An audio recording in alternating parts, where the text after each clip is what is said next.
In this video, I'll be showing you how to see background apps running on Samsung phone. But anyways, getting into it, it's very simple to go ahead and do this, and you can do it on literally any Android or Samsung that you have.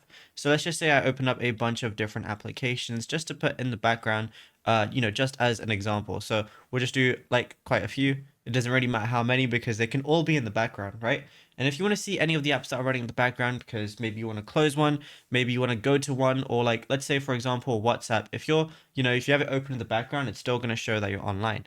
So what you want to go ahead and do is on the bottom left, you're going to see those three lines. It might also be on your right side, depending on your phone's layout. But what you want to do is press those at the very bottom. Then you're going to be in this app selector area where you're going to see all of your different background applications.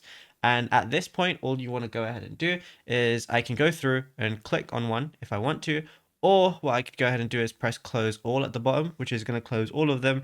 Or if I want to close one individually but keep others open, all I got to do is swipe upwards on it, and then it's going to be basically deleted, as you can see right there. And yeah, it's literally as simple as that. There's nothing else to it. Now, if you found this video helpful, be sure to drop a like and subscribe.